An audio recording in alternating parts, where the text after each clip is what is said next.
You wake up on a bench. The air smells faintly like citrus and burnt sugar. A billboard glows overhead, cycling through ads. Now with 15% off injectable bliss. And feel every color by 2 trips. Get 1 free.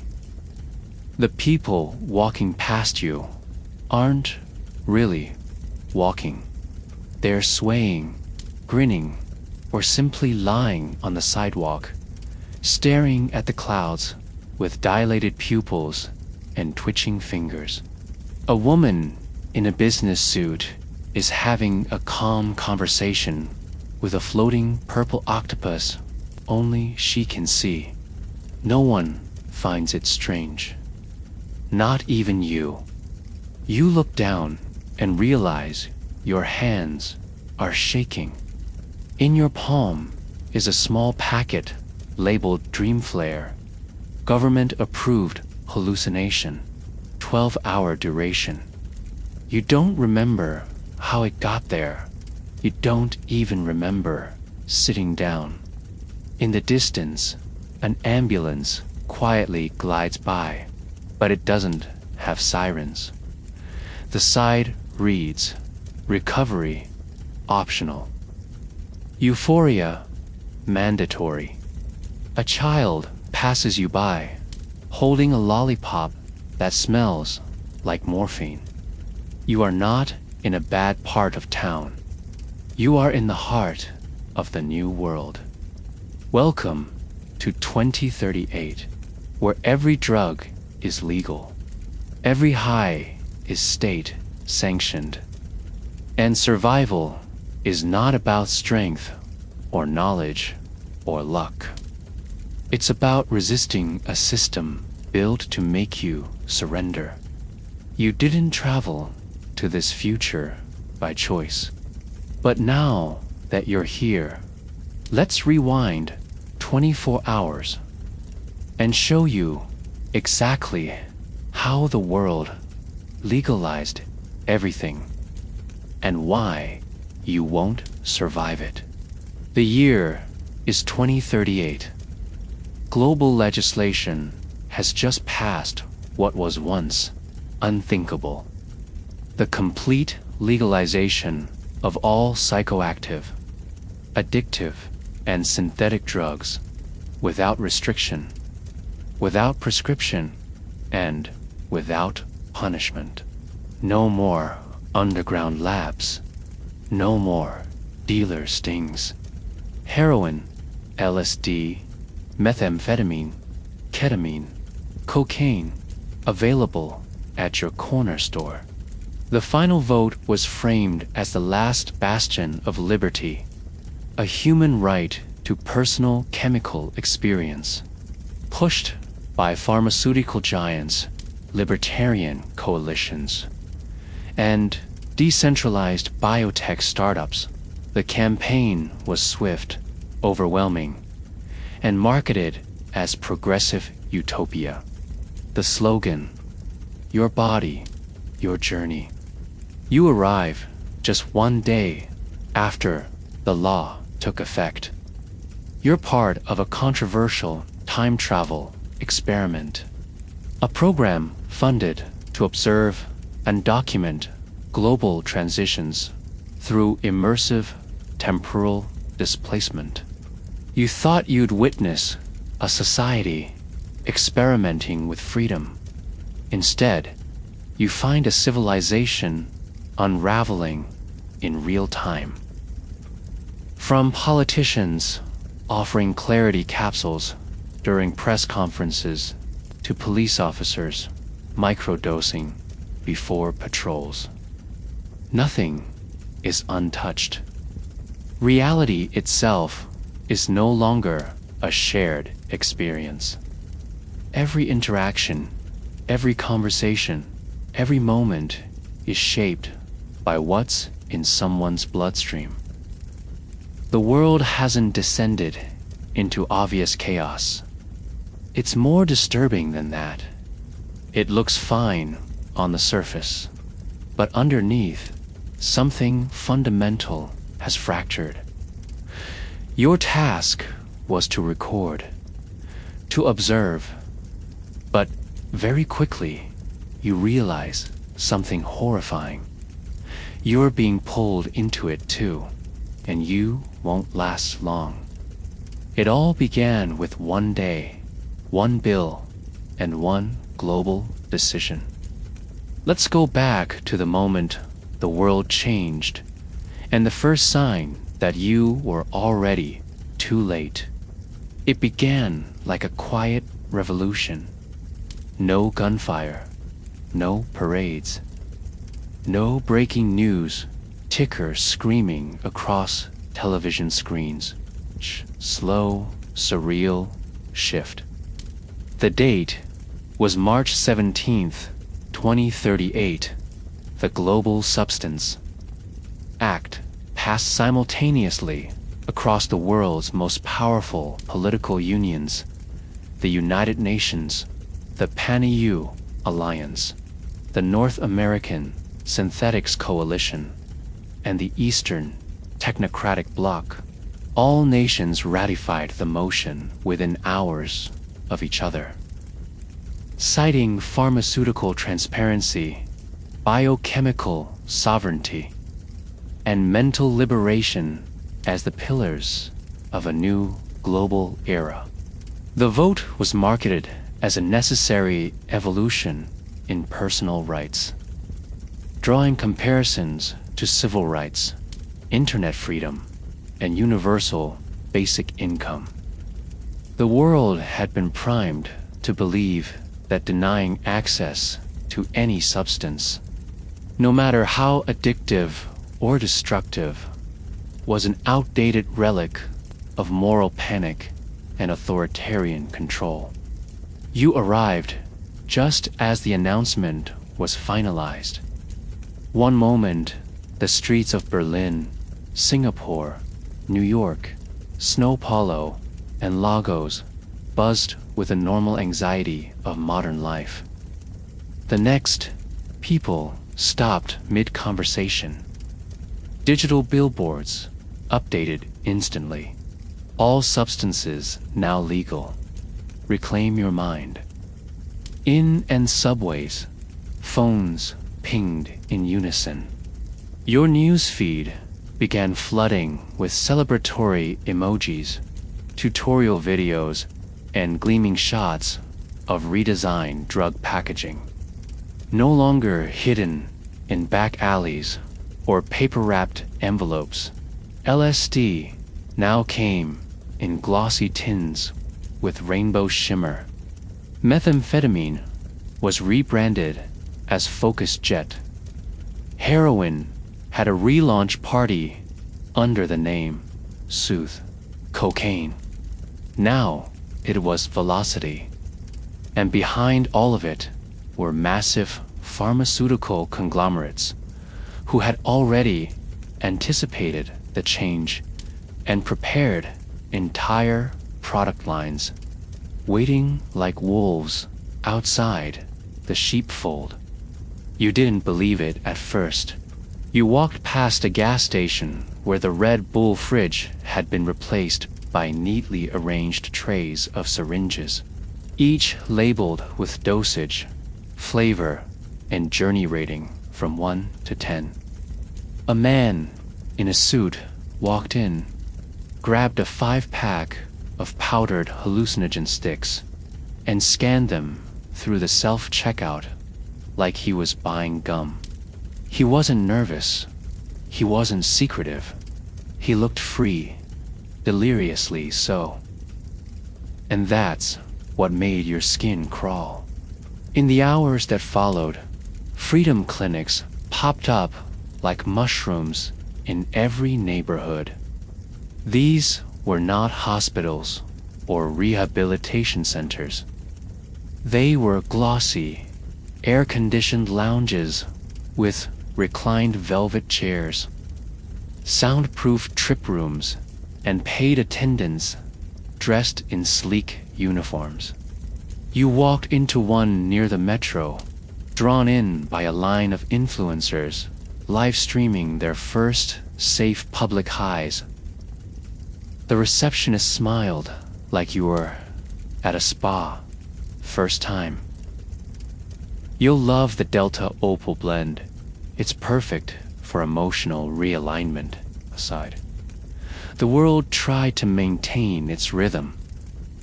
School buses still ran, office buildings still blinked with lights, but something was wrong. You noticed a group of kindergartners giggling near a vending machine labeled MindTap Jr. It dispensed sugar-free gummies laced with microdoses of psilocybin and MDMA, formulated for emotional intelligence development. A teacher walked by and nodded at the kids. "Don't forget to log your mood metrics," she said sweetly, handing them QR wristbands. The logic behind it all sounded utopian. If you remove the taboo, you remove the black market. If you remove the black market, you reduce crime. If you regulate and educate, people will make better choices.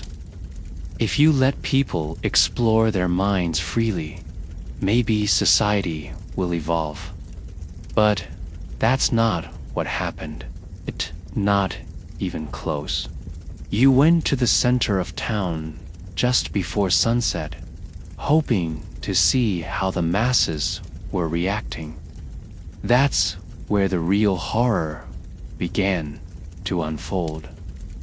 A man climbed atop a bus stop with a megaphone, shouting to a crowd. This is the age of release, of truth, of the inner dimension finally unleashed. At first, you thought he was part of a protest. Then you noticed his skin was covered in fluorescent paint, his eyes rolled back, and his chest tattoo pulsed with bio-ink technology, reacting to adrenaline levels. People below weren't ignoring him. They were listening. They were cheering. Then one of them started convulsing, not from fear, but from self-induced seizure. A spectator handed him a glucose spray and clapped him on the back. "Strong trip, huh?" No one helped. No one called emergency services. No one looked alarmed, because now nothing was illegal, not even watching someone unravel. A drone flew overhead, blasting advertisements through speakers. Today only, free high with every subscription to Dreamlink TV. A billboard showed a family sitting on a couch, each in a different euphoric trance, eyes glazed and smiling. The caption read, "Bond deeper. Experience together." Back at your hotel, you tried to lock the door, but the system had updated to a new AI assistant called Empathy. It offered you a selection of mood enhancers upon entry. "You seem anxious," it said in a soft voice. "Would you like a calming neural mist?" You tried to refuse, but the sprayer engaged automatically. The room filled with a citrus haze. You covered your mouth and opened the window, but even the outside air smelled faintly of something artificial. By midnight, global leaders began live streaming celebratory statements. The president of the North American Union held a golden capsule and smiled at the camera. "We've done what no civilization before us had the courage to do. We have unchained the mind. The feed cut to various capitals where light shows bathed skyscrapers in synthetic rainbows. But no one looked stable. There was a glaze in people's eyes, a slackness in their faces, a strange serenity that didn't match the moment's gravity. You opened your email, hoping for a debrief from the time travel monitoring station. Instead, you found a message from your supervisor. It read, "Observation compromised. All agents are now chemically engaged. Do not attempt to exit. Do not resist the transition. Let it take you. For your safety and for the experiment's success." You stared at the screen in disbelief. These were supposed to be scientists, trained observers. Now they were high intentionally, not out of addiction, but because the world had decided that not joining the collective hallucination was the real illness. You stepped outside one last time that night. The city had become a whispering machine. Colors you'd never seen before bled through windows. Music that made your bones vibrate throbbed from invisible speakers. A man passed you wearing a suit made of screens, each one showing a different memory from someone else's trip. You tried to look away, but the visuals dragged your mind into them. You felt your grip slipping, and somewhere deep inside, a terrible thought crept in. Maybe they're right. Maybe this is better than reality. You shook it off. You reminded yourself this was your mission. But something in you knew the truth. The world didn't become lawless. It became worse. It became structured insanity, embraced at a global level. And now that you were here, you weren't just an observer anymore. You were prey. The first day was only the surface. What came next would strip away everything you thought you knew about sanity, safety, and control. Because while society celebrated its chemical freedom, daily life began to fall apart, and you were stuck inside the collapse. Morning arrives without fanfare, but something feels deeply wrong.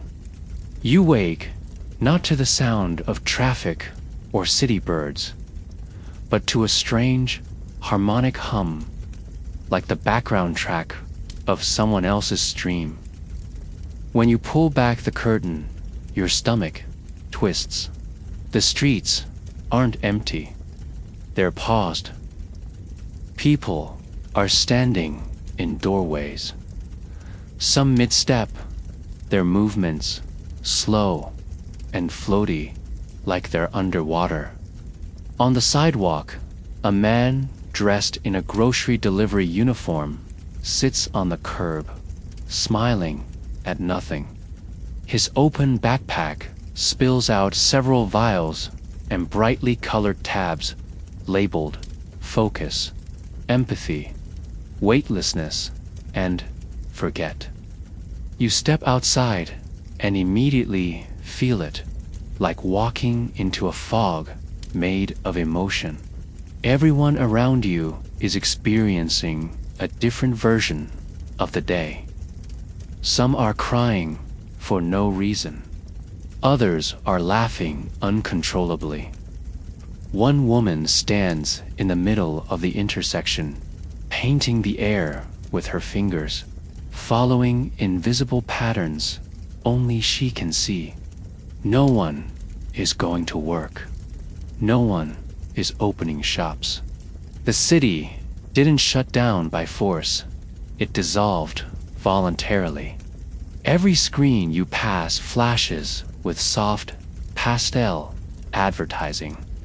One banner reads, "Mental health is your journey. Walk it freely." Another, "Did you dose today?" But you can feel the tension now, buried underneath the smiley messaging and the synthetic sense. It's in the slurred arguments between strangers, in the twitch of a man's eye as he stumbles down the steps of a government building, in the static-filled voice of a tram announcer repeating the same stop name for 10 minutes straight. You try to find food. The grocery store is open, but the layout is unrecognizable. The produce section is gone, replaced by rows of enhanced nutrition units, protein bars laced with cannabinoids and dopamine modulators. The pharmacy isn't even called that anymore. It's been renamed the Mind Market. A holographic greeter asks, "Would you like to customize your reality today?" You say no, but your rejection triggers a short quiz projected into the air. Are you anxious? Are you angry? Are you resisting growth? You back out quickly, your hunger forgotten. Outside, a bus slowly veers into a pole, not from mechanical failure, but because the driver is sobbing behind the wheel, his pupils dilated like dinner plates. No one screams, no one runs. A few passers-by stop and hug him. One offers him a patch labeled Clarity. They slap it onto his arm without asking. 10 seconds later, he begins to laugh. This is when it hits you. This isn't freedom. It's dependency wearing freedom's mask. Hospitals are overwhelmed. But it's not the overdoses that flood them. It's the psychotic breaks, the hallucinations, the neurochemical spirals people can't crawl out of. And the worst part, most of the victims chose it. With laws now protecting conscious expansion, medical personnel are forbidden from intervening unless the patient gives explicit consent, even when screaming into the void or gnawing at their own fingers. You visit a hospital just to confirm it. The emergency room smells like burning lavender. Nurses float between rooms in weighted gravity boots designed to counteract the frequent dissociative tremors. Every wall is padded. Every patient room has built-in soundproofing. A child is curled in the fetal position, eyes wide, murmuring something about spiders in the clouds. No one looks surprised. Even traffic systems have collapsed. Autonomous cars were supposed to eliminate accidents. But the new neural interactive driving interfaces now respond to emotional intent instead of logic. People are hijacking their own rides during episodes. The news reports are flooded with phrases like intentional crash while joy tripping and mass collision caused by euphoric state sharing. You try to catch a ride back to your hotel, but the AI assistant in the cab refuses to let you in until you select your neurotransmitter profile. The options are confident, curious, liberated, and soft. There's no neutral or sober. You walk instead. As the day goes on, you witness the slow-motion collapse of infrastructure. Food deliveries stall because warehouse workers are too emotionally compromised to operate forklifts. Water treatment plants run at half capacity because maintenance crews are navigating guided meditations during their shifts. Air traffic is grounded not by mechanical failure, but by pilots voluntarily microdosing mid-flight. The official policy is that chemically enhanced consciousness improves focus and empathy, but crashes say otherwise. A plane disappears over the Pacific. The airline releases a statement claiming the passengers have entered a new state of awareness. Instead, the press celebrates the pilot's courageous departure from linear responsibility. In a coffee shop, you overhear a conversation between two executives. One speaks slowly, his speech riddled with non-words. I just feel that our quarterly should, align with the purple of it all. The other nods. Yes, yes. Let's vibrate on that. They both giggle. Then one snorts a line of glittery powder off the menu. The server doesn't blink. And still, no police intervene. Because the police are no longer enforcers. They are now called state experience consultants. Their job isn't to arrest you, but to ensure your journey is authentic, consensual, and aligned with social wellness. You witness one of them outside a school, helping a teenager find a right emotional blend to connect more deeply with algebra. The student is crying, shaking. I don't want to feel this, he says. The officer gently taps a vial into the boy's mouth and says, Then you're almost through your shadow work. You turn to leave. You walk block after block, watching as neighborhoods blur together into glowing, humming neighborhoods of half-functioning humans. It's not chaos, it's managed dysfunction. The world still technically works. Trains still move. Lights still turn on. Apps still ping. But underneath the routines, people are deteriorating. Not violently, not explosively, just slowly. Like watching a candle melt into its own wax.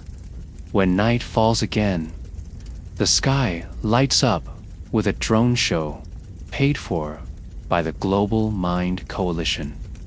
It's a 3D animation of a neuron blooming into a rainbow fractal.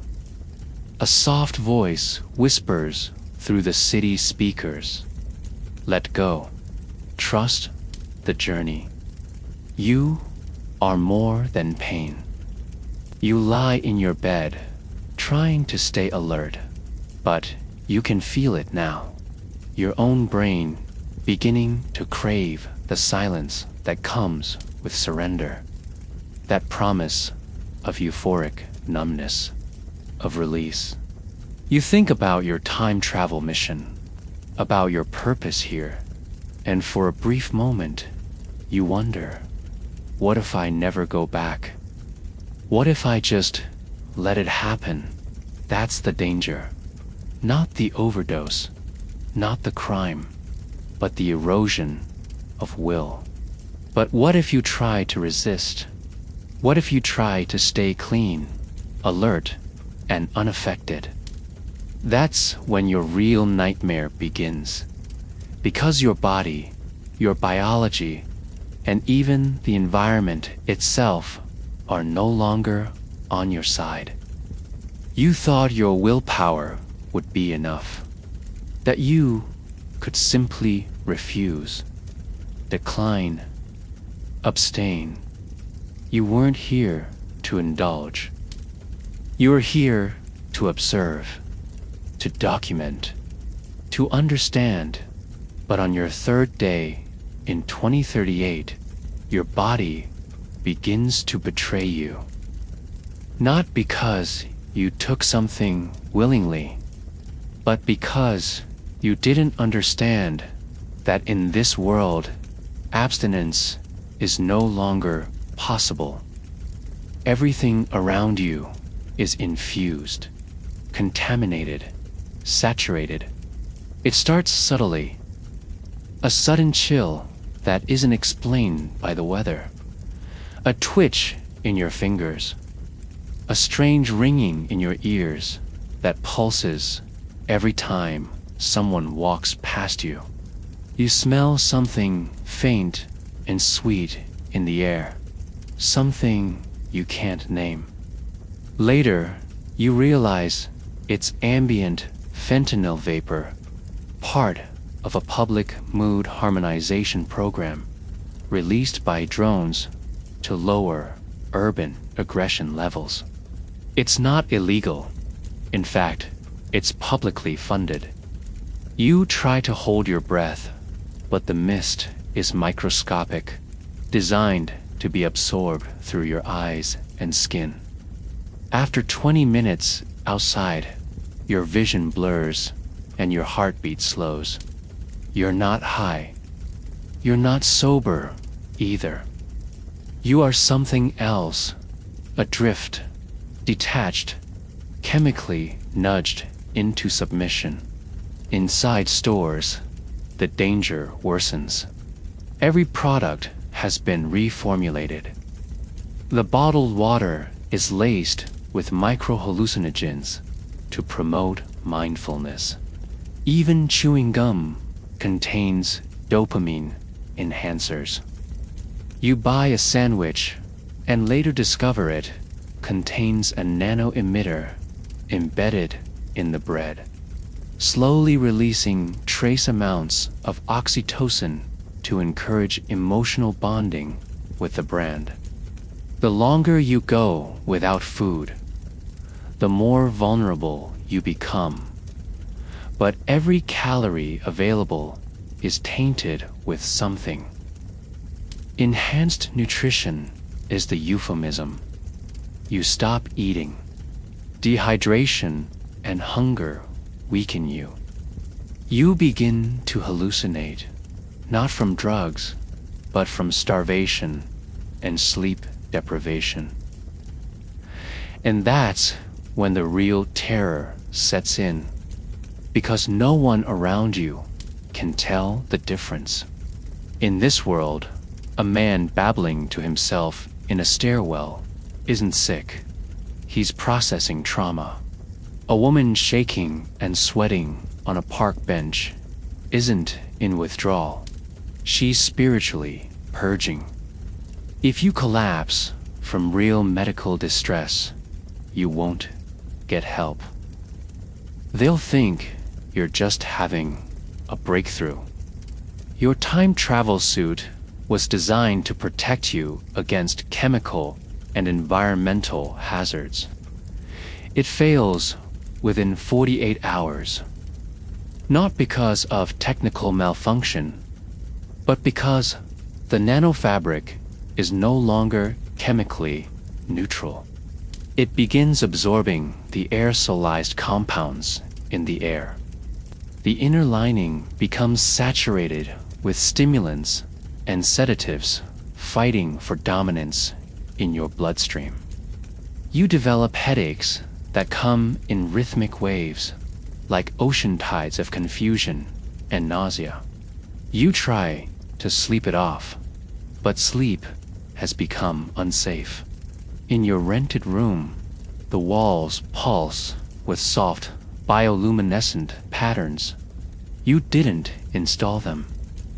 It's part of the building's tenant harmony protocol, designed to reduce insomnia. The pillow emits lavender-scented vapor that includes trace barbiturates. You throw the bedding out the window, curl up on the floor, and sleep on tile. You wake to your skin itching.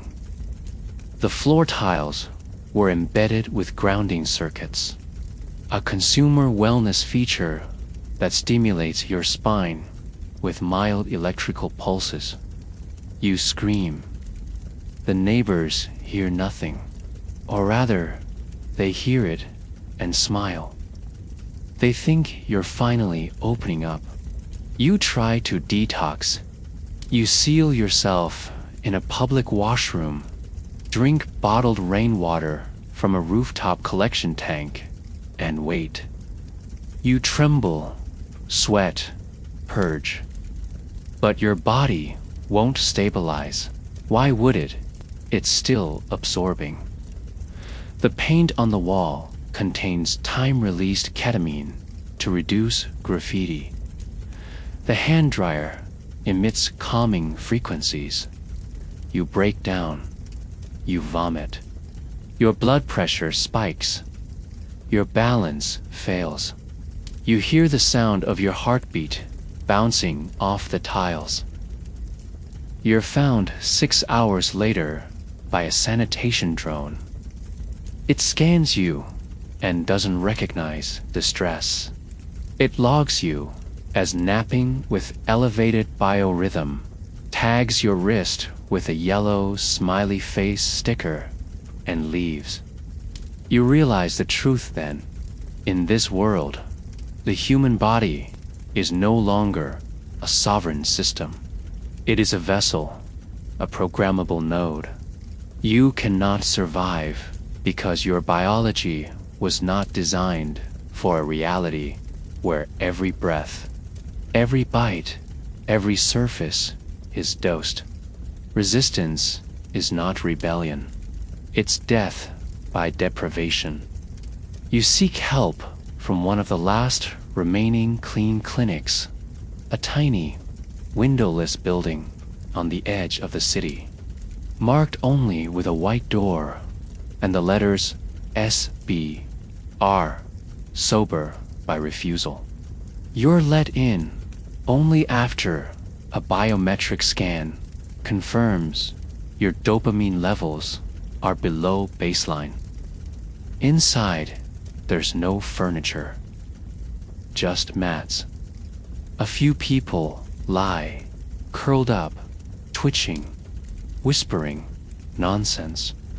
One woman claws at her own arms, begging for silence. You lie beside them. For a moment, you feel relief. Then the lights dim. The voice of the clinic director echoes from a speaker. We've detected emotional instability. Administering equalization missed. A nozzle drops from the ceiling. Before you can cover your face, you inhale a lavender-flavored stabilizer. Your panic dies instantly. So does your hope. There's no sanctuary here. No untouched zone. Not even in the places designed to help you. Because in 2038, purity is the new pathology. Wanting to be sober marks you as an outsider, a danger, an unpredictable variable in a society built on curated consciousness. You don't belong here, not just legally or ideologically, but chemically. Your body is rejecting the future, and the future is fighting back. By nightfall, you try one last escape. You take a train out of the city. But the train isn't just a vehicle, it's a journey. The seats are coated with relaxation gel. The lighting shifts based on your mood, detected via facial micro-expressions. Other passengers are whispering, or are they? Maybe you are. The walls breathe, the windows melt. You close your eyes. You feel your body vibrating against your will. You dig your nails into your arm just to stay awake, but nothing works. You're slipping, not because you want to, because the world wants you to. Tend your body no longer belongs to you.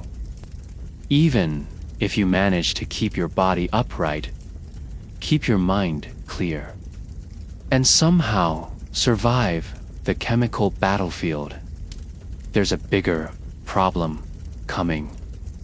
Because when cities full of altered minds try to function as if nothing's changed, what happens next is not just dangerous.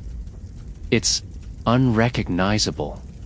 You step off the train and walk into a city that feels like a lucid nightmare.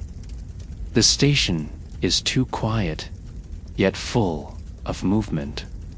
A woman dances barefoot down the escalator, painting streaks of purple dust across the walls with her fingertips.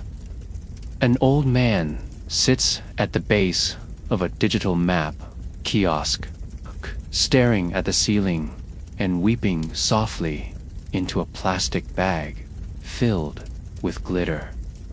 You glance up at the departure board. It flashes departure times that don't exist. Train to synaptic bliss. Platform 9 for ego dissolution.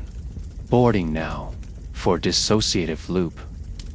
You're not sure if it's a glitch or a prank, or if the schedule has truly become symbolic. The deeper you walk into the city, the more the architecture seems to warp. Colors shift with the time of day, not based on light, but based on emotional feedback. Buildings are fitted with reactive skins that glow in shades of pink, blue, and green, depending on the collective mood of their occupants. Some entire blocks are flickering like warning signs, bathing everything in erratic crimson pulses. People avoid those areas, muttering about overdose zones. But you see them anyway, individuals twitching violently inside glass walls, babbling, laughing, screaming. These are not criminals. They're not homeless. They're residents. The city didn't expel them. It adapted around them. Public transportation is still running, but there are no drivers.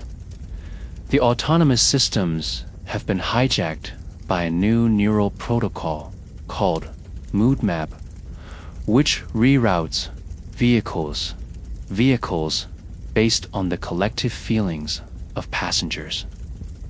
You step onto a tram that says it's going downtown, only to end up in a techno-slum surrounded by psychedelic churches and sensory orgy warehouses. The car stops without warning. All doors lock. Soft female voice coos. Your journey has been redirected for introspection. A wave of synthetic patchouli floods the car. The lights dim. Across from you, a man slowly pulls a VR headset from his duffel bag and slides it on. His lips move. He's whispering something, Then he begins to bleed from the nose. And still, he smiles. You break out a window and climb onto the street. No alarms go off. You realize that in this city, no one stops you from escaping anything, because nothing is supposed to be escaped. You are free. Utterly, horrifyingly free. Storefronts sell things that were once whispered about in alleyways. A boutique pharmacy called Dream Chick displays psilocybin-laced cosmetics, ketamine, mouthwash, and amphetamine-infused fashion wear. Each item is marketed as a lifestyle enhancer. You watch as a couple walks in hand, then stumbles out 20 minutes later with dilated pupils and bags of glitter-filled eye drops. They laugh uncontrollably, screaming about time moving backward. And yet, police drones float overhead. Not to protect, but to observe. Their cameras don't look for crime. They record emotional dissonance events.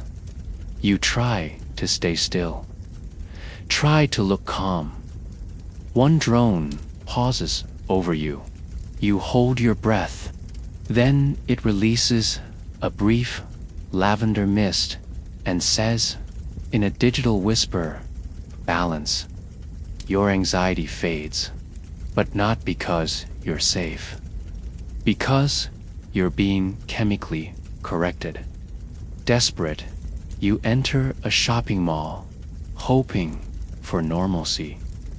Inside, it's worse. The food court has been replaced by stimulation pods, black reclining chairs with injection ports, scent diffusers, and eye-tracking screens. Teenagers line up, paying for 20-minute highs labeled clarity, vanish, and eternal return. Parents watch from a distance, some dosing themselves with nostalgia pills. A young boy lies flat, whispering, "I saw God," over and over. No one reacts. You move toward an information desk where a concierge greets you with a bright, plastic smile. Her pupils are spinning slightly, literally rotating. "Welcome to Blisscore Plaza," she says. "Would you like to sample our newest cognitive detachment suite?" You decline. She tilts her head. "Are you resisting therapeutic liberation?" You run. The streets outside feel narrower now. Buildings lean inward. Music echoes from invisible speakers, shifting rhythm every few steps. You pass a large group gathering in a roundabout. You stop to watch. They are injecting each other, publicly, ritualistically. Every few minutes, one person collapses. A ring of others catches them, cradles their body, and chants affirmations. You see someone flatline. A responder runs up, not to resuscitate, but to document the moment on a holographic slate. "Beautiful exit," they say. A perfect release. You find what looks like a police precinct, a real one. You enter, hoping for logic, order, rules. Inside, the desks are gone. The walls are plastered with hand-drawn diagrams of the human mind spectrum. Officers sit in meditation, breathing deeply, wired into biofeedback suits.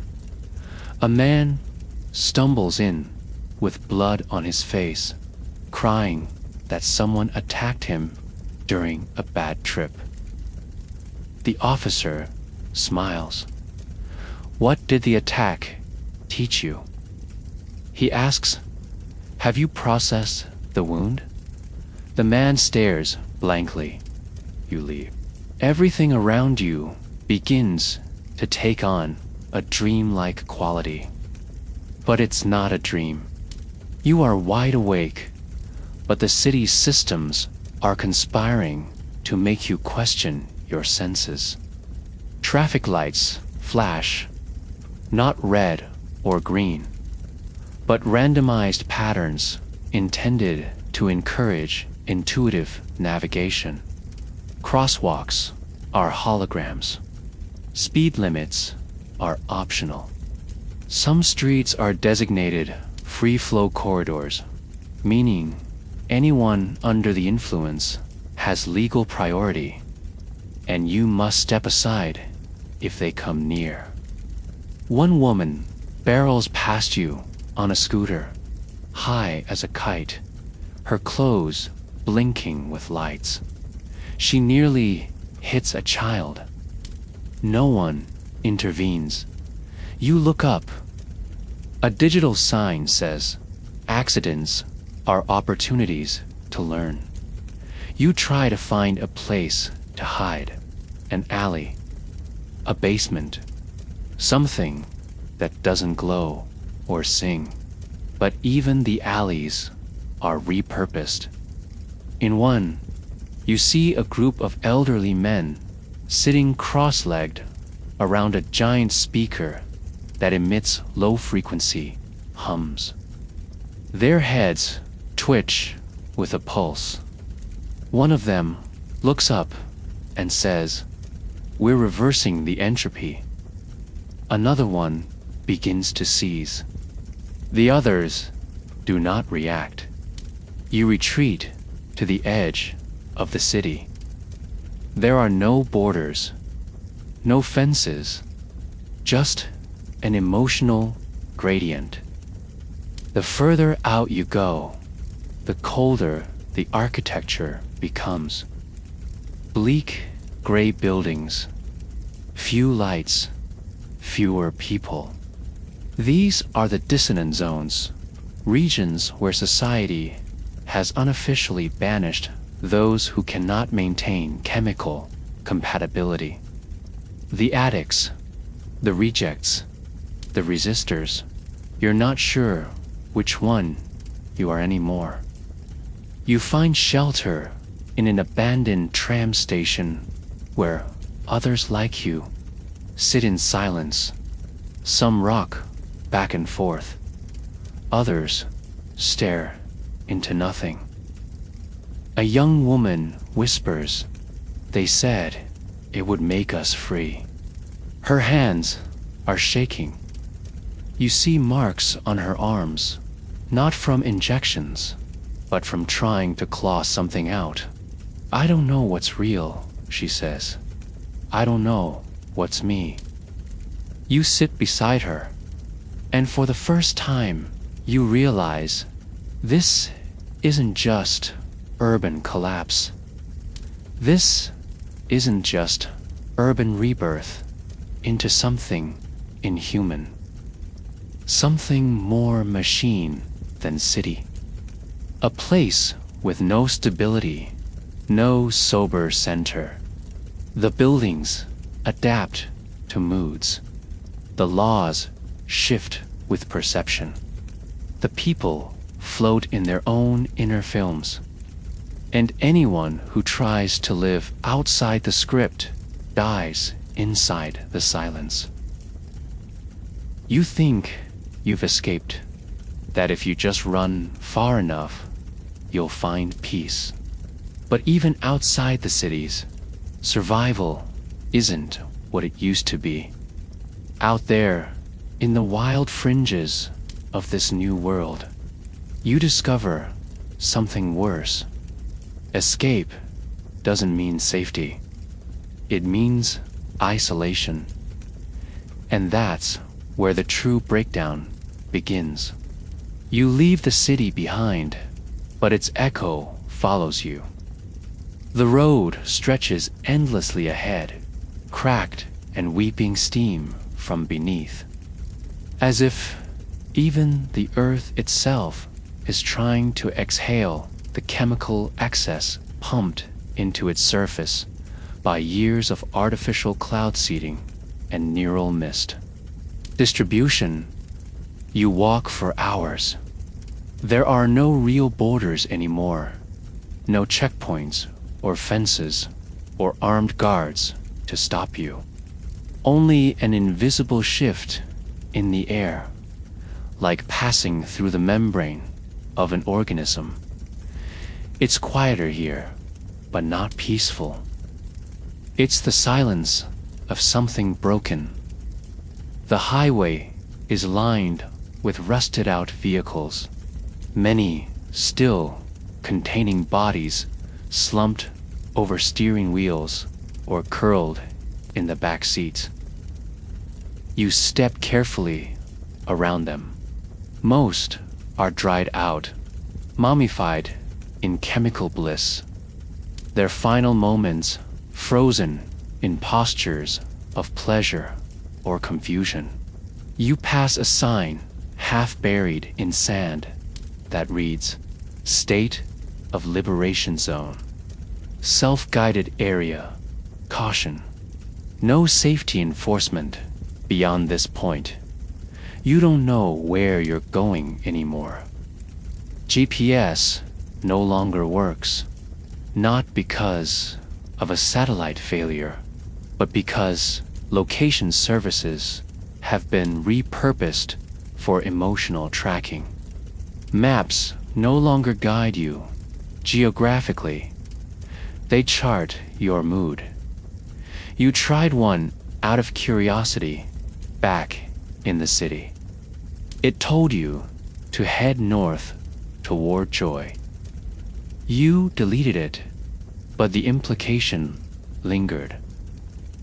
In this new world, direction has become a feeling. The land changes. Sparse forests of bioengineered trees give way to cracked plains and rolling, overgrown fields. Occasionally, you spot movement in the distance, small figures, clusters of wanderers, but they disappear when approached. Everyone out here is running from something, and no one trusts anyone. Community, once the only refuge of the outcast, has withered under the weight of paranoia. Out here, trust is extinct. You finally come upon a settlement. Not a town, just a collection of mismatched structures made from scrap metal, scavenged solar panels, and old cargo containers. No signage, no gates. A few people linger near fires, cooking something unidentifiable. You approach cautiously, hands raised, trying to look as unthreatening as possible. They don't move. One of them, an older man with yellowed eyes and skin like wax, stares through you. "You hi," he croaks. "No." You say, "I'm clean." A few people chuckle. One woman spits into the fire. That's worse. You learn quickly that out here, being sober makes you dangerous. Unpredictable. You feel pain. You get scared. You asked too many questions. People don't want that kind of chaos near them. They live on a delicate balance of scavenged pharmaceuticals, instinct, and denial. One man boasts that he hasn't felt real sadness in over 5 years. Another shows you a necklace made of old pill capsules, each one representing a trip he survived. You notice a disturbing trend. Everyone here is partially dosed, always.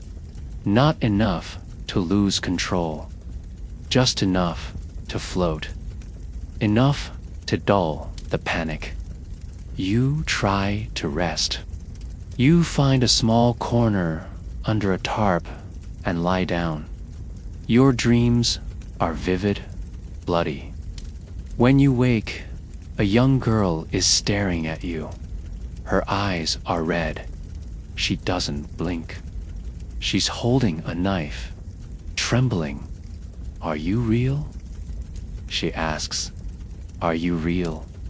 she asks. She doesn't believe you. She lowers the knife only after her mother calls her back to their tent.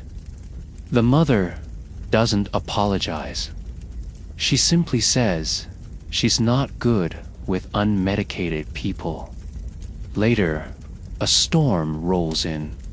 Not a natural one, a chemical monsoon triggered by failing atmospheric regulators, still running AI protocols from a decommissioned climate lab.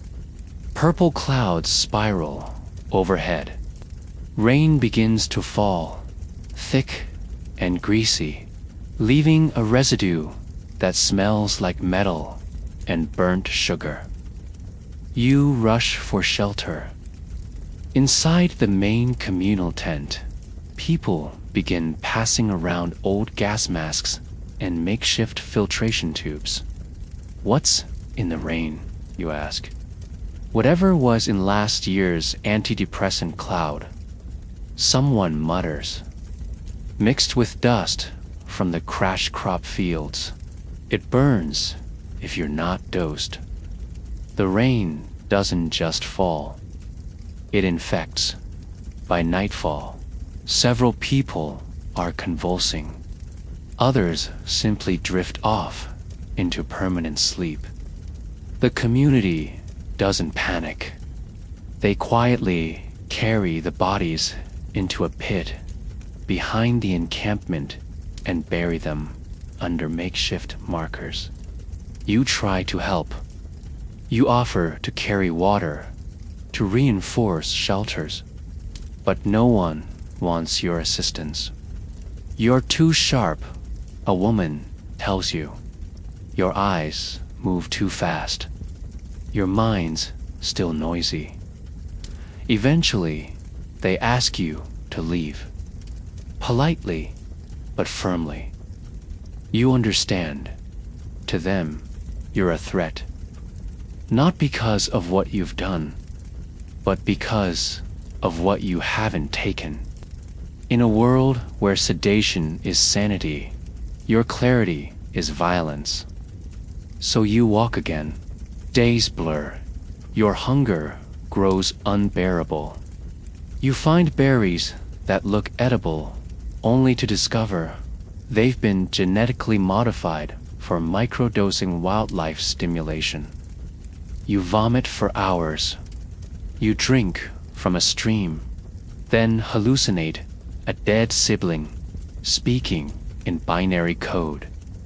You collapse under a tree and wake to find your lips blistered and your skin crawling with tremors. By the 5th day, your mind begins to fracture. You see lights in the sky that aren't stars. Hear laughter coming from the earth itself. The isolation becomes a pressure in your skull. You begin to understand why everyone out here eventually folds. The human mind wasn't built for this kind of silence. The cities are chaotic, but they're full of people. Out here, every shadow feels like a ghost. Every rustling leaf could be a drone. Every gust of wind sounds like a whisper, urging you to give in. One night, you finally meet another traveler like you. Sober, alert, scarred. You sit beside a small fire. No names exchanged. You simply stare at the flames and share silence. Then he says, "I thought I could make it out, that if I ran far enough, I'd find the world again." You nod. He adds, "But the world isn't out here. The sickness isn't just in the cities. It's in the air, the water, the language, the people." You agree, and yet neither of you can turn back. There's nothing left to go back to. That night, he doesn't wake up. You bury him beneath a tree. You take his coat. You keep walking. And finally, after days of wandering, you come upon a field full of gleaming lights. A new commune. A group of people meditating in synchronized patterns. You observe from the tree line. Their faces glow, their bodies sway. And for a moment, they seem serene, peaceful. Maybe they found something you haven't. Then a child walks to the center, holding a white pill in one hand and a glowing stone in the other. Everyone begins to chant. You back away.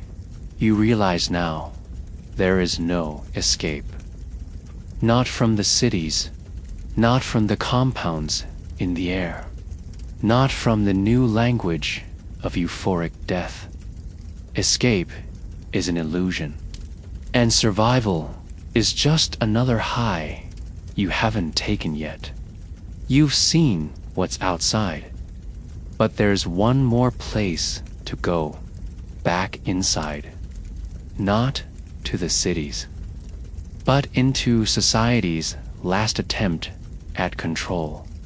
Regulated highs, state-sponsored adaptation centers where government and corporations try to manage chaos by creating a new structure for living. You think it'll be better. It won't. You return to civilization, not because you want to, but because your body is failing. Hunger gnaws at your spine. Cold creeps into your blood. You haven't slept in 2 days, and the silence of the wilderness has begun to echo with hallucinated voices that may or may not be your own. So you follow the glow on the horizon, where corporate blue lights bloom like a digital sunrise over the decaying remains of what used to be a suburb. It's called Stability District 41, a government-regulated chemical adaptation zone, one of many across the world created to restore some illusion of structure. It's not a city, not a hospital, and definitely not a home. It's an experiment made permanent. You're processed at the gate by a semi-autonomous intake drone that scans your pupil dilation, sweat glands, and emotional response patterns. It doesn't ask for your name or identity, only your neural tolerance score. When you score dangerously low on serotonin, the drone immediately classifies you as unstable, clean. And a soft foam net wraps around your body like a sedated hug. You're told this is for your own good. A minute later, a pair of guards in white polymer suits wheel you inside, not with urgency, but with practiced indifference. You're not a person to them. You're a dosage error, walking upright. Inside the facility, the light is never off. Fluorescent panels simulate daylight 24 hours a day, and your biological clock has no chance to realign.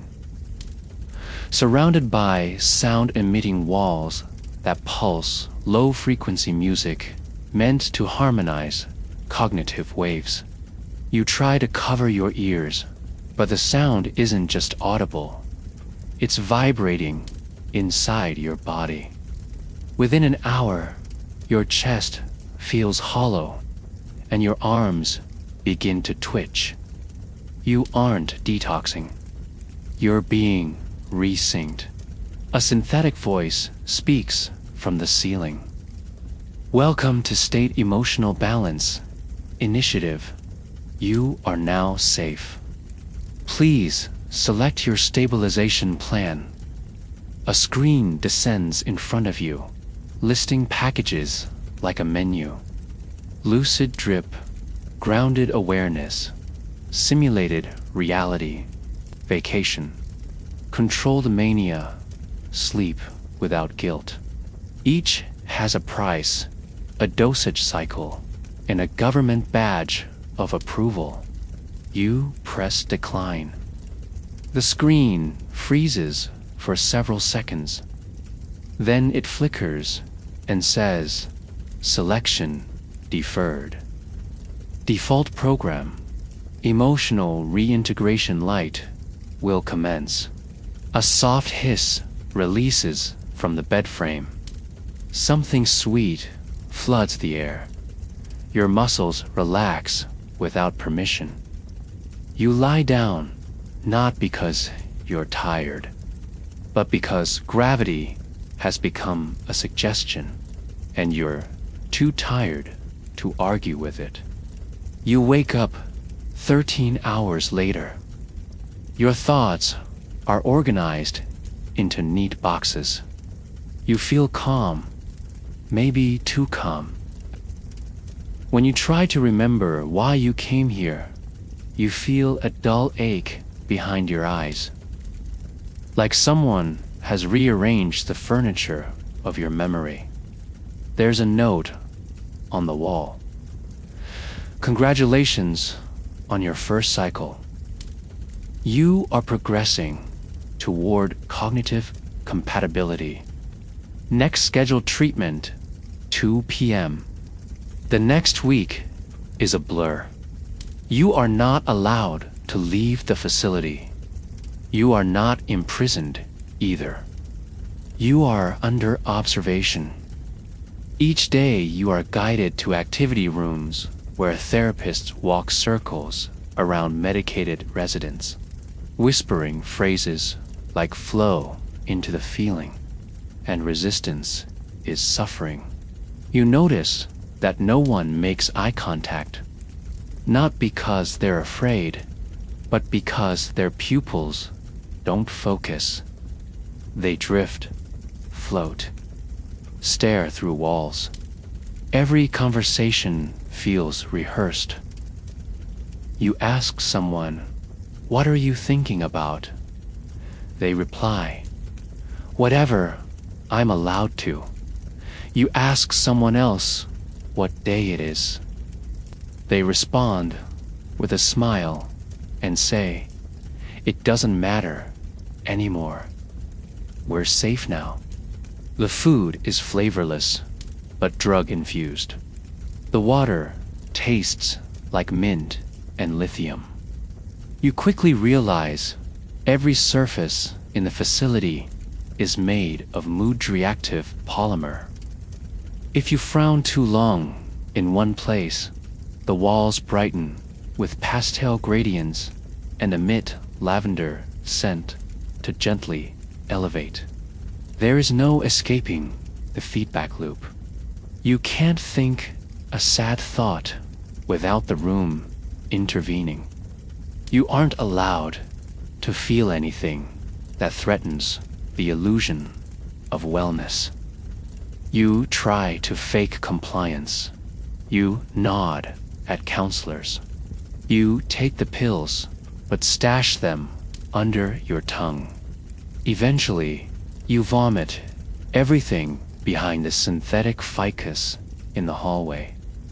You start writing notes on napkins, hiding them in cracks between wall panels, trying to keep some record of who you were before the program began. But your handwriting starts changing. You forget certain words. You wake up not remembering what room you're in. The lines between sedated, compliance, and chemical contentment start to blur. Then comes group day. You're led to a circular room with 12 others. No one speaks until the counselor enters, beaming. Today, she says, we explore gratitude. Let's all share what chemical has helped us love ourselves most. One by one, the residents speak. Dopamax, blue clarity. Grounds, one woman breaks into tears and whispers, joy root. It let me remember my children without pain. Everyone claps. When it's your turn, you say nothing. The counselor's smile fades. Have you not found your molecule yet? You lie. I'm still searching. That answer earns you a deep evaluation. Later that night, you're taken to another wing of the facility, a colder place with less light. It's called the integration floor. You see people there who haven't blinked in hours. Others mutter their own names on repeat. A technician tells you it's temporary discomfort, part of the alignment process.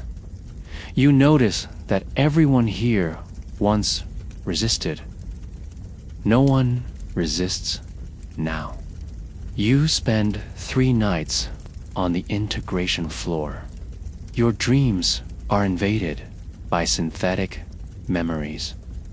Laughing in a field that doesn't exist. Hugging people you've never met. Watching a version of yourself take a pill and whisper, "Thank you," to a government logo. By the 4th night, you cry yourself to sleep. Not because you're broken, but because you know what's coming next. You're going to accept it. You're going to agree to one of the programs. You're going to choose sedation because your body is tired. Your will is exhausted. And this place isn't hell. It's comfortable. You understand now. This is the compromise society made. When full freedom created chaos, it responded with structured numbness. A beautiful prison where people begged for sedation, not because they were weak, but because they were no longer allowed to be fully human. You stare at the ceiling. The screen descends again. This time, you press lucid drip. The room dims. A soft voice says, "Thank you for choosing wellness." You close your eyes, and for the first time in days, you feel nothing. But numbness isn't safety. You may be chemically docile now, but the world outside these walls is changing fast, and people aren't people anymore. They're volatile, impulsive, and deeply unstable. And if you step back into society thinking you can still trust others, you're already dead. You walk out of the facility different, not better, just quieter. Your skin feels thinner. The sun is too bright. Every sound seems sharpened. For a few brief hours, you wonder if you've been healed. But healing implies something whole. What you've become isn't whole. It's hollowed, adjusted, compliant. You didn't leave because you recovered. You were released because you stopped resisting. In their eyes, that's the same thing. You step back into society and find it barely recognizable. The streets are still paved. The buildings still standing. But something essential is gone. Trust. No one meets your eyes anymore. Not because they're hostile, but because eye contact has become dangerous, too revealing, too personal. People fear being seen. Or worse, being emotionally read. Emotion detection tech is everywhere now.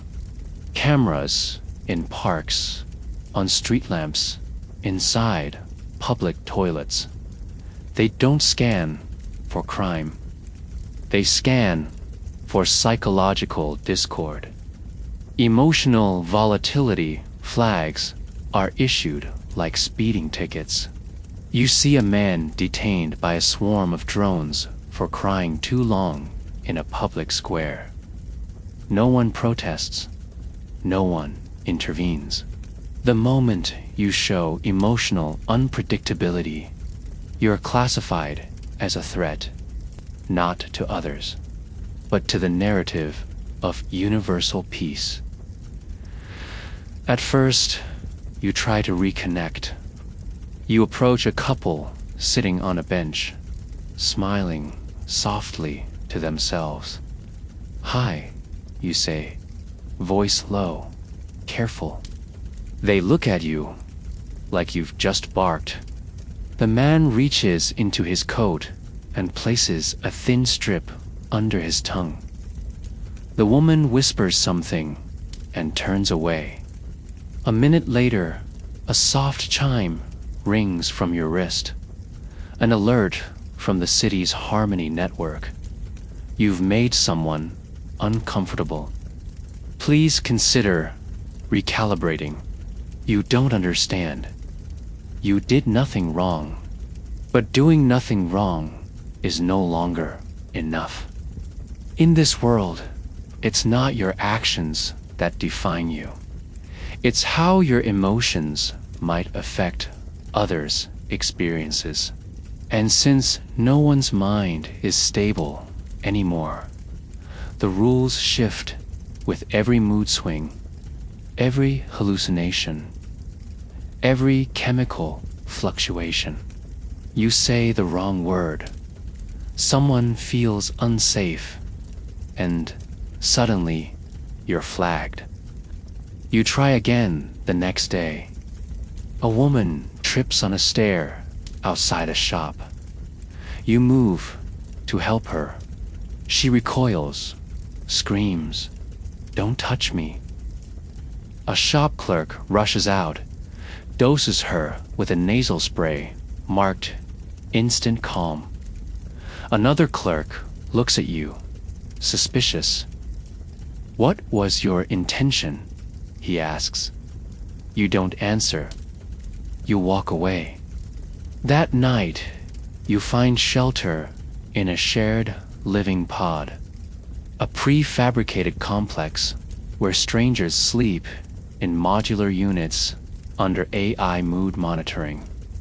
The rules are posted on every wall. No unauthorized touch. No unsolicited conversation. No emotional projection.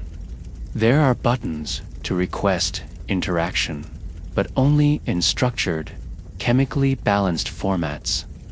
You try pressing one out of curiosity. A screen lights up. You've selected Safe Topic Conversation, Level 1. Partner will be administered empathy blend. Begin. A man appears in the doorway. He sits. He smiles. He asks, "Do you like rivers?" You say yes. He nods, then silence. The system congratulates you for meaningful connection. You leave before your skin starts crawling off your bones. The longer you stay, the more paranoid you become. Not because you're irrational, but because everyone else is. No one is sober. Not really. Every mind you meet is altered, gently, profoundly, or unpredictably. Conversations derail mid-sentence. People forget what they said. They smile when they should scream. You see a woman burst into laughter while watching a man bleed out on the sidewalk. You think it's psychosis. It's not. She's just on detachment plus. You realize you can't trust anyone's reactions. A child might thank you for a gift, then try to claw your eyes out because they're on a stimulant cocktail designed to enhance emotional learning. A stranger might offer you food, then forget they gave it to you and accuse you of theft. An old man on a bus might start a friendly conversation, then accuse you of being an agent of his dream. There are no lies in this world anymore, only different truths, all dictated by drug-induced perceptions. And truth, when multiplied 1,000 times over, becomes meaningless. One night, you try to stay in a capsule motel. The AI asks for your sleep intention. Do you want to dream, dissociate, or self-reflect? You pick none. The door doesn't open. Non-participation flagged. It warns. You walk away. On your way out, you pass a building covered in glowing paint. Graffiti has become expressive art again, but not rebellious. It's corporatized now. Sponsored hallucinations. A mural comes alive as you stare at it. A voice inside it says, "Don't be afraid. Trust the moment." You turn to leave and bump into someone. He drops a syringe. You instinctively apologize. He stares. "Are you real?" he asks. You don't answer. He lunges. You run. You start avoiding people. Eye contact, speech, everything, because every interaction is a coin flip. Every person is a cocktail of moods and memories stitched together with chemicals. There are no guarantees.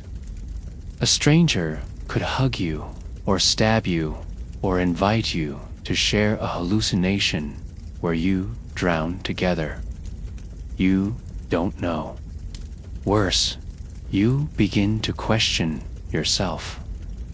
You catch your reflection and wonder if you're smiling too much, if you're blinking at the right rhythm. Your face reads as chemically adjusted. You begin rehearsing facial expressions in private, mimicking the average effect of others. You try to calibrate yourself to look dosed, to survive. And the final blow comes when you meet someone else who claims to be clean. You exchange silent glances across a street corner, then nod and approach. He whispers, "You too." You nod. He sighs. It's getting harder to pretend. You follow him to a rooftop where he keeps a journal, an actual pen and paper log of everything that's happened. It's detailed, beautiful, painful. For an hour, you feel like you're not alone. Then, he offers you a pill. You hesitate. He smiles, just a little, just so we can connect. I'm tired of talking to walls. You step back. His face changes. You think I'm one of them now. He begins to cry, or rage, or both. He throws his journal at your chest. Then he runs. You don't follow. You leave. Because now you know the truth. There are no safe people anymore. Every mind is compromised. Every friendship is conditional. Every conversation is filtered through a chemical haze.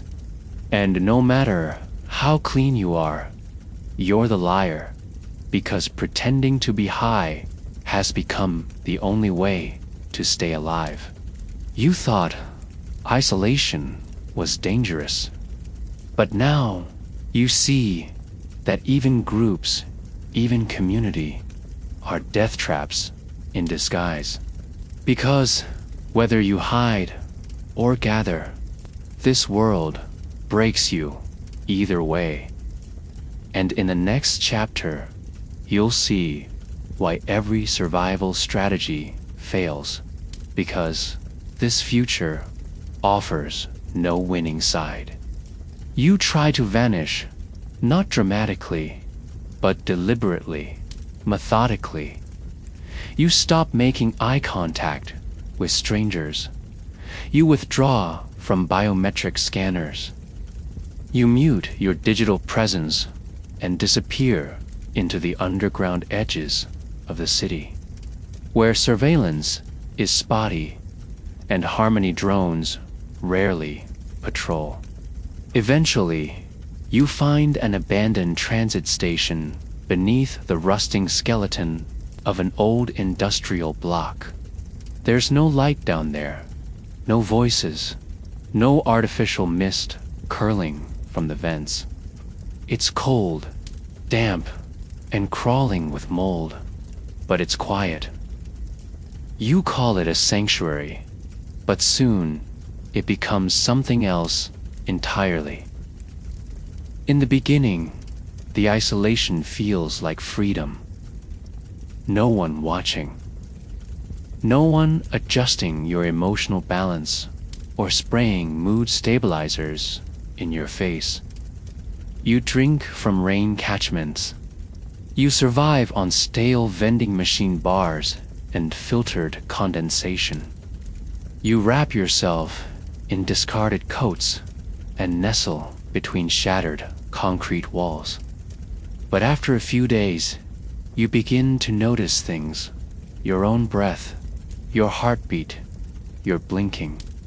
The silence isn't peaceful, it's sharp. It starts to echo. With no distractions, your mind turns inward, chewing itself into fragments. The voices come next, not external ones, but versions of yourself. Old memories distorted by sensory deprivation. They start finishing your thoughts, questioning you, accusing you, telling you to give in, telling you you've already lost. You try to keep track of time by scratching lines into the wall, but after a while, you can't remember which ones are new. You find markings you don't remember carving. You begin answering questions that no one asked aloud.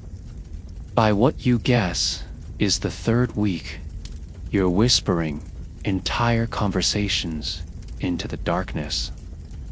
You understand then, this silence isn't sanctuary, it's starvation. emotional starvation.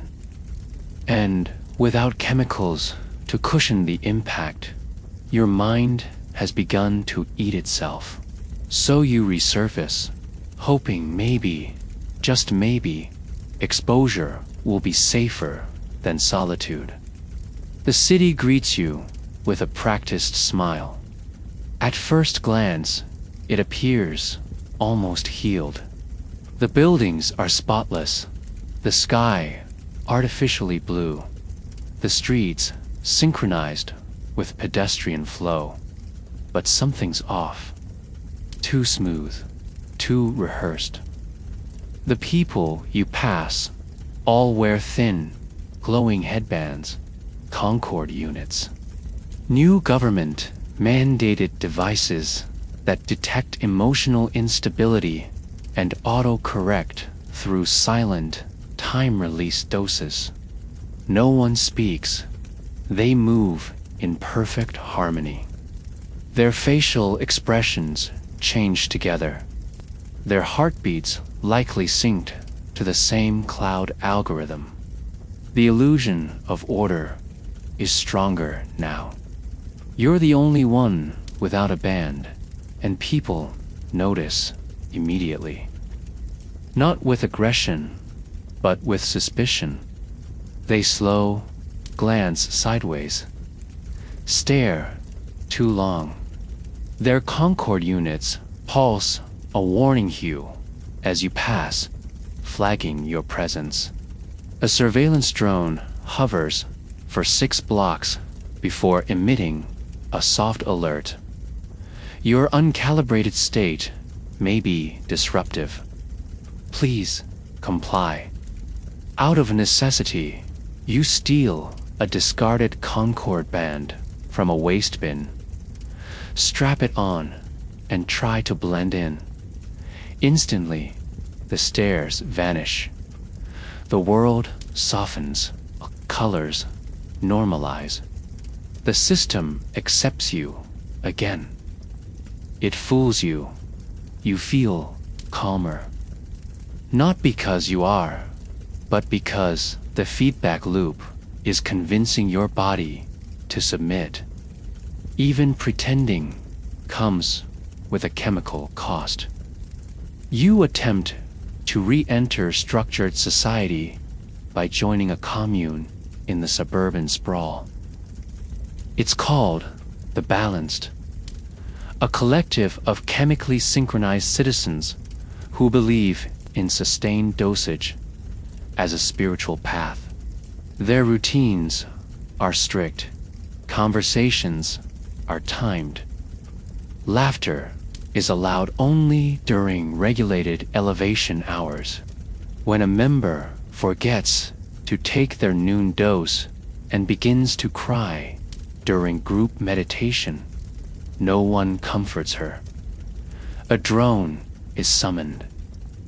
It floats down, mists her with a violet spray labeled recenter, and the crying stops. She smiles and resumes the session. You observe in silence, knowing now that there is no getting better here, only more precise compliance. You ask one of them, what happens if someone doesn't want to be balanced anymore?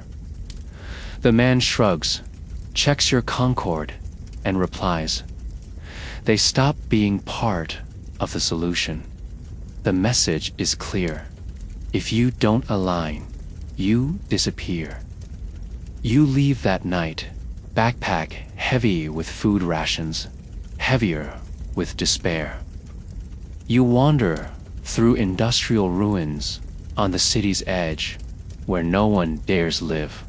Former pharmaceutical zones, now crumbling under their own toxic legacy. The biotech plants still leak. The groundwater pulses with obsolete stabilizers and failed compounds that never made it to market. Here, no system watches, but the air tastes strange. Everyone you meet is either permanently high, twitching from synthetic memory feedback, or so disoriented they mistake you for an echo of their past selves. One man calls himself the Witness. He's filthy, barefoot, and clutches a cracked tablet filled with screenshots of people he used to know, most of them now unrecognizable. "They forgot who I was," he tells you, shaking, "so I became someone else." Another woman talks to the clouds, convinced the rain is the voice of God, altered by nanodust. No one here is clean, not because they've taken drugs, but because the land itself is poisoned. Even breathing this far out will alter your blood chemistry. And then, after weeks of drifting, you find what looks like salvation, a gathering of supposedly clean resistors. They live off-grid, in modular shelters shielded with lead walls and manual air filters. They speak with clarity. They look each other in the eye. For the first time in what feels like months, you feel human again. But the illusion doesn't last. That night, during a candlelit meal, the leader offers everyone a capsule. "This isn't control," he says. "It's awakening, a bridge beyond the numbness." You're still afraid of feeling. You don't take it. The next morning, they're gone. All of them. The camp is silent, empty. You find a note scrawled in charcoal on a wall. "We went forward. You stayed behind." You realize then that even the resistors crave surrender, just under a different flag.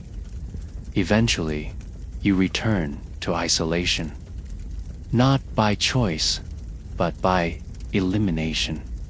You climb to the top of a collapsed observation tower at the city's edge and look out. Below, the lights blink in perfect rhythm.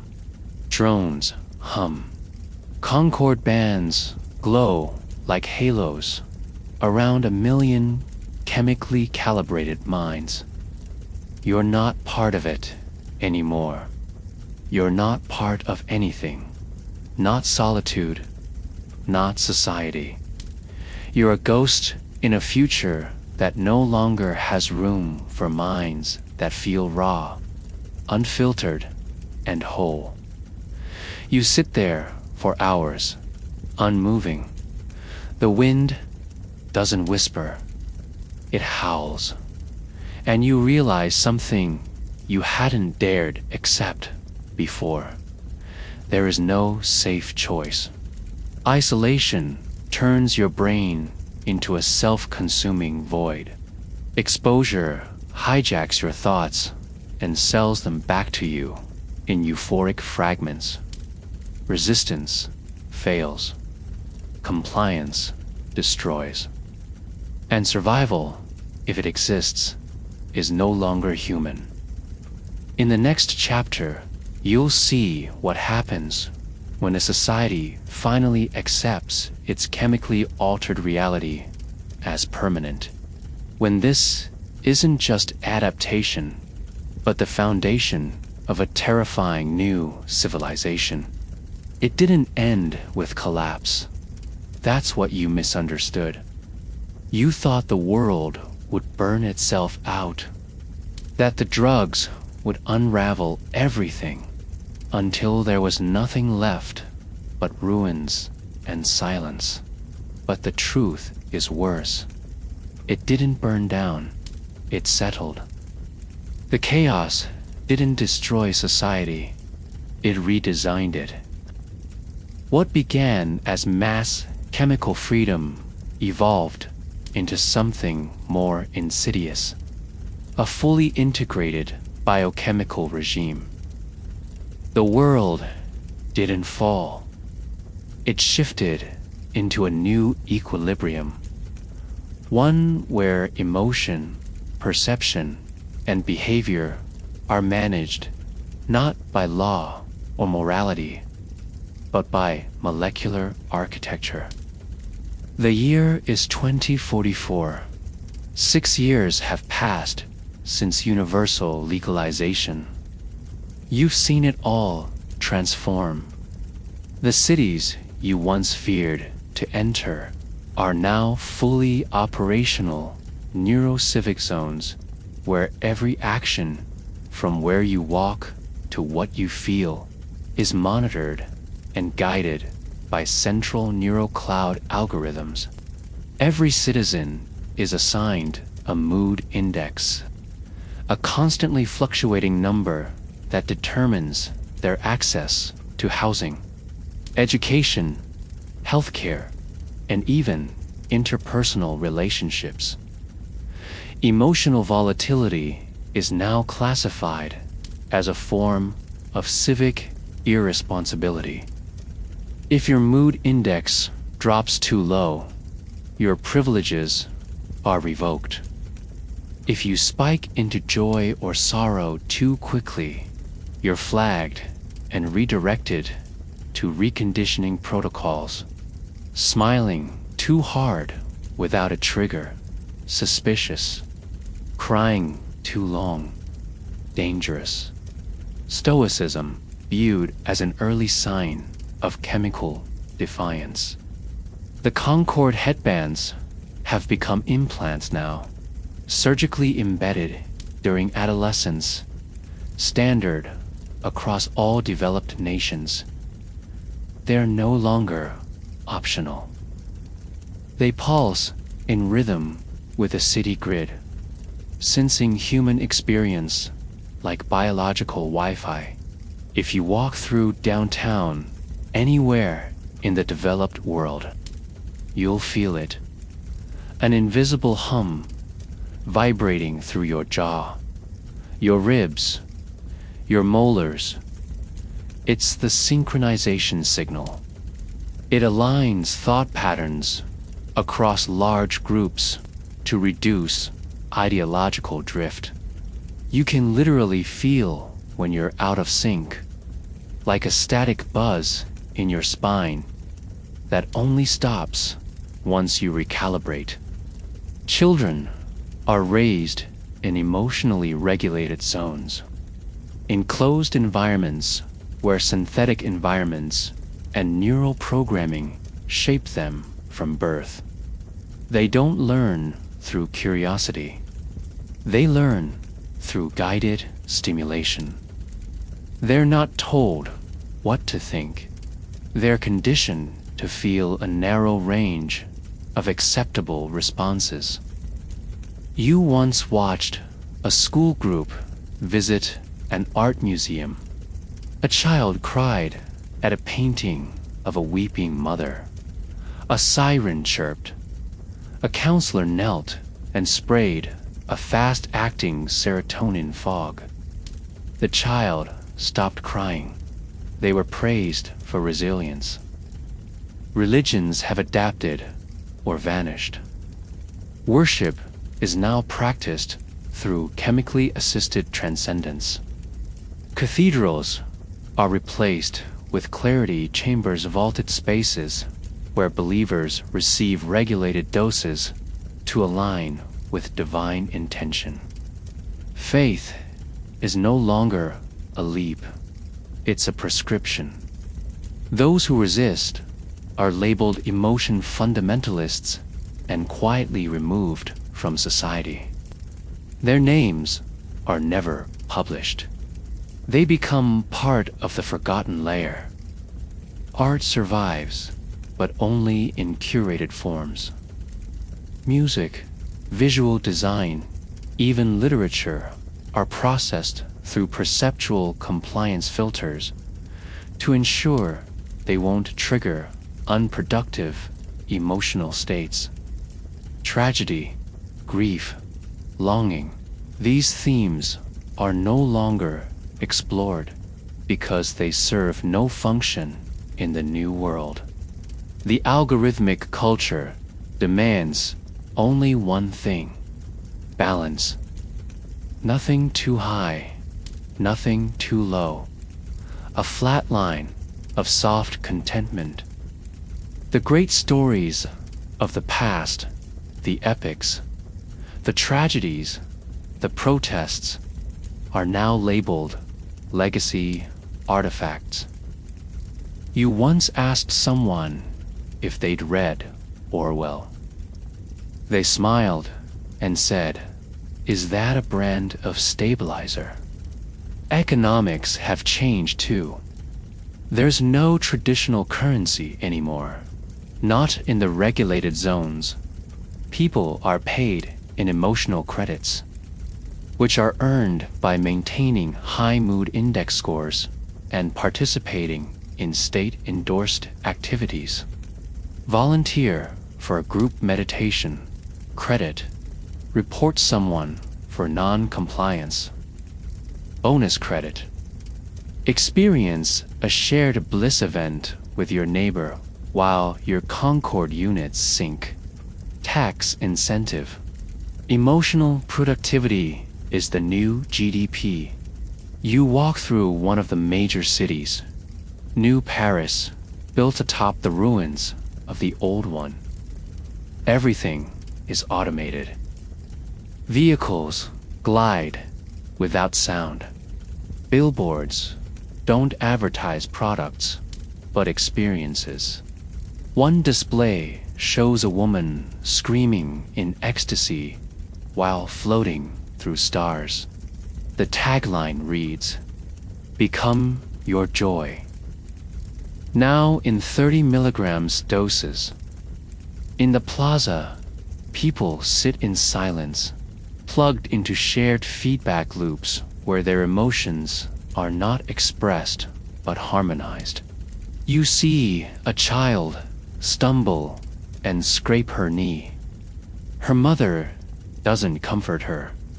Instead, she waves a bracelet and mists her daughter with a compound labeled Comfort Positive. The child doesn't cry. She just breathes and moves on. Crime has changed too. There are no jails in this world. There is only reintegration. If someone lashes out, steals, hits, yells, they aren't arrested. They're scanned, sedated, and assigned a neurochemical therapy cycle. Resistance is diagnosed as a malfunction, not a decision. You once witnessed a man scream at a train conductor. Instead of police, a floating pod arrived. He was swallowed into its padded walls mid-sentence. Days later, he returned to the station smiling, whispering thanks to a god that might have just been dopamine. And yet, beneath the glassy surface of this new world, something dark ripples. Not rebellion, not revolution, decay. People are forgetting how to interpret reality without the filter. You meet a woman who cannot remember the names of her children without first activating her empathy supplement. Another man tells you he loves music, but when you ask what kind, he says, "Whatever they give me." The longer you stay, the more you see it. People don't laugh anymore. They perform laughter. They don't cry. They simulate distress with approved phrases. Humanity has not been destroyed. It has been curated to the point of sterilization. You find yourself wondering if you're the last one who remembers what it meant to feel deeply, to mourn, to long for someone, to fear, to hope. Then you realize you aren't immune. You feel fewer things now. The fear isn't sharp anymore. Even your rage has softened into a kind of numb ache. The system hasn't just broken others, it's broken you. Not with violence, not with war, with comfort, with convenience, with a slow, warm bath of surrender. One night, you stare at your own Concord implant in the mirror. You don't remember putting it in. You don't remember choosing any of this, but it's there, glowing, pulsing in perfect rhythm. And in that moment, you understand the final horror of this world. You've survived too long. You lived past the purge, past the chaos, past the resistance. And now you're no longer an outsider. You're part of the order. And what survives in this world isn't the strongest or the smartest or the most free. It's the most chemically compatible. But survival is still just an illusion, because the end isn't death, it's surrender. And in the final moments of your story, when the last thread of your identity begins to unravel, you'll understand why this was never about drugs. It was about how easy it is to lose yourself when the world no longer asks you to be human. It doesn't happen in a dramatic blaze. There's no chase, no final scream, no slow motion collapse into the arms of a sobbing ally. Your end comes in silence, in comfort, in something that almost looks like peace. You wake up in a small room you don't remember entering. The light is soft, pulsing gently from walls that breathe. A woman you don't recognize smiles from across the room. She's wearing a uniform without a name tag, but with a glowing insignia you've seen before, an emblem used by the last alignment initiative. The final global program designed to gently integrate emotional outliers. You must have triggered a flag, a surveillance drone, a slip, a sudden drop in your mood index. It doesn't matter. You're here now. Your hands are clean, too clean. The kind of clean that comes from days of someone else bathing you. You try to move, but your limbs respond slowly. Weighted, sluggish, like they've forgotten what resistance feels like. The woman offers you a glass of blue liquid. You don't ask what it is. She doesn't offer. You drink it anyway. It tastes like mint and something hollow. She nods approvingly and makes a note on her tablet. Then she asks you a question so gently it almost floats through the air. Do you feel aligned today? You stare at her, unsure if the question is real, unsure if your answer will change anything. You nod. She smiles wider. That's wonderful. You've made great progress. You want to scream. You want to run. But even that part of you, the part that once clawed through chaos, through silence, through sedated crowds and artificial friendships, has gone quiet. You lie back, and the chair beneath you adjusts automatically. Your heart beats in perfect sync with the music piped in through the vents. You didn't notice it before. It's not a song. It's a feedback loop of your own pulse, auto-tuned for emotional equilibrium. You close your eyes and try to remember your name, the name you were born with, the name you used before you were a patient, before you were an anomaly. But it's fading, dissolving like ink in water. Later, they take you to a larger chamber. It's beautiful, sterile in a way that feels luxurious. Smooth white floors, walls that shift color based on your breathing. A low mist curls along the edges. You're not alone. There are others here, reclining in identical chairs, faces relaxed, expressions blank and content. Each is surrounded by a soft, translucent field, a neurofield designed to isolate emotional spikes. It keeps peace, it keeps quiet, it keeps you from disturbing one another.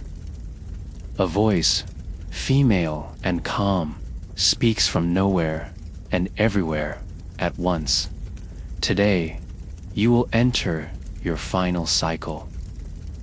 Thank you for participating in the completion pathway. You're not surprised. You always knew this was coming. You just didn't know when. You don't resist as the chair reclines further. You don't flinch as a mask descends over your face. You don't protest when a chemical fog begins to fill your lungs. Your heart rate slows. Your thoughts stretch into silence. The world narrows to a pinprick of soft light. You see faces in the fog, your mother's, your brother's, someone you loved once but never told. You try to reach out, but your arms don't move. Maybe they never did. Maybe this was always the destination. As the chemicals begin to override your final fears, a thought blooms in your mind. Not loud, not rebellious, just curious. What was I fighting for? And the answer comes like an echo from deep inside. To remember that you were once human. But even that memory is slippery now. You feel it peeling away like dried skin. The more you chase it, the further it fades. In this place, there is no death certificate, no funeral, no mourning. You won't be buried. You won't be missed. Your Concord unit will send a notification to the central cloud. Subject 71,493 has completed emotional integration. No further action required. Outside, the world continues its rhythm. Drones clean the streets. Children attend empathy labs. Couples hold hands while synced to shared chemical playlists. Screens display inspirational quotes about surrender. No one notices your absence because your absence was designed, planned, logged. You were a glitch in the emotional mainframe, a noise in the signal. And now the signal is pure again. Somewhere, a technician deletes your file. not out of malice, just policy. Emotional outliers can't be archived. They create dissonance. You don't make history. You fade from it. Your face is wiped from social logs. Your interactions are recoded. In a few days, even the system will forget you.